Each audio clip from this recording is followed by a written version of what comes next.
He was still there, sprawled on my couch like a king who'd forgotten his crown was made of lies. 6 months after I ended it, Jake was eating my food, clogging my drains, and breathing my air rent-free. I'm Lily, 32, a graphic designer with a knack for picking the wrong men. Jake was my latest masterpiece of bad decisions. We'd been together for 3 years, a whirlwind of charm and red flags I painted over with hope. He was a musician, all soulful eyes and promises of someday. Someday he'd get a record deal. Someday he'd move out of my tiny Brooklyn apartment. Someday he'd stop leaving dishes in the sink for me to clean. But someday never came, and I was done waiting. The breakup was a scream into a void.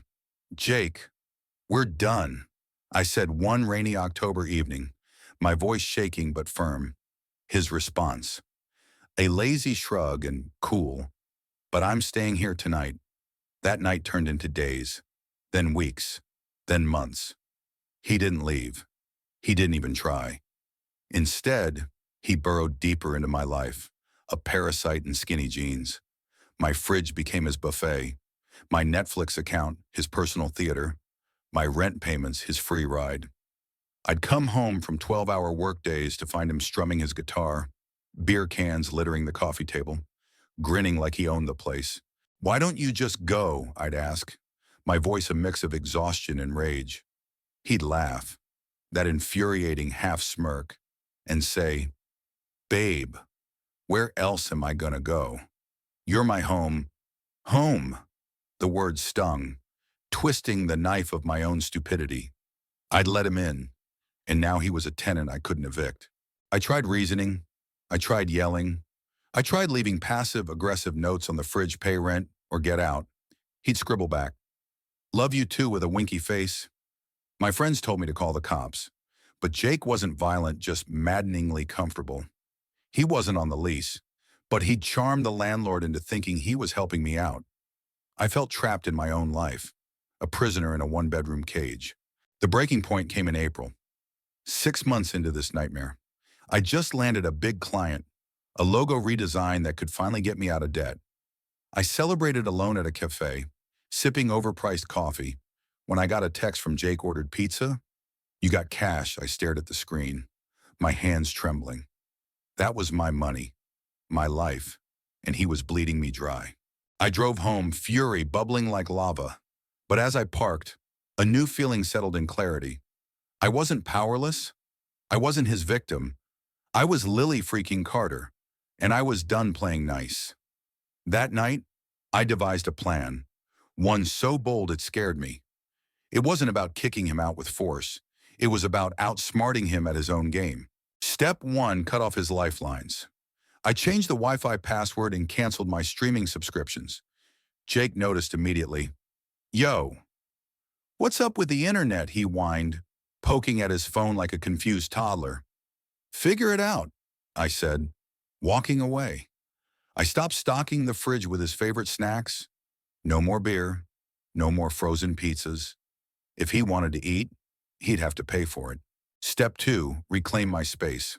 I started inviting friends over, filling the apartment with laughter and noise. Jake hated it. He'd sulk in the corner, unable to charm his way into conversations with people who saw through him. My best friend, Mia, was merciless. Still here. Jake, don't you have a life to get to, she'd say, her smile sharp as a blade. He'd mutter excuses and retreat to the bedroom. My bedroom. But the real genius was step 3.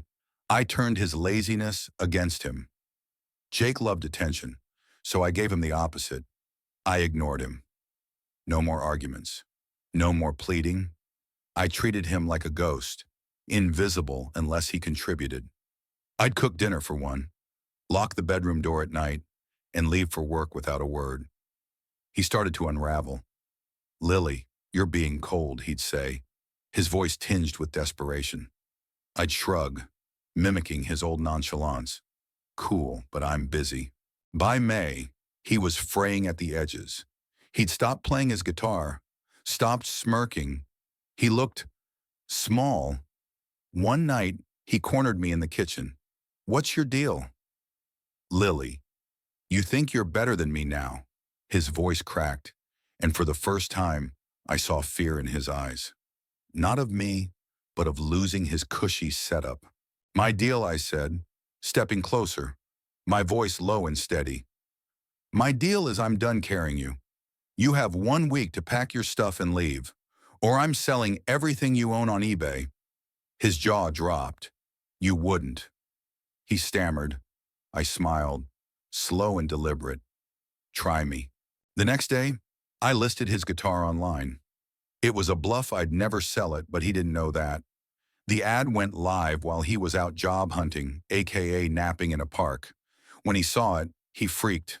Lily, that's my life, he yelled, waving his phone. Then get a new one, I said, shutting the door in his face. For the first time, Jake realized I wasn't bluffing. He started packing, muttering curses under his breath. I didn't help. I didn't gloat. I just watched, a quiet triumph blooming in my chest. By the end of the week, he was gone. His stuff crammed into 2 duffel bags. He left a note on the counter. You'll miss me. I laughed, tore it up, and changed the locks. The apartment felt like mine again. I scrubbed every surface, opened every window, let the spring air flush out the last of him. I started painting again, something I hadn't done since he moved in. Bright colors, bold lines, my life, my rules. I landed more clients, paid off my credit card, and even adopted a cat, a sassy tabby I named Karma. Looking back, I see the lesson in it all. Love can blind you, but it can't chain you, not unless you let it. Jake was a leech, but I was the one who let him stay. Kicking him out wasn't just about him. It was about me choosing myself. I'd spent years building a life I was proud of, and no one, not even a charming deadbeat, could take that away. What do you think? Was I too harsh? Or did Jake get what he deserved? Should I have helped him more? Or was tough love the only way? Share your thoughts. Where do you stand on justice in a situation like this? The end or Suri Yisurin.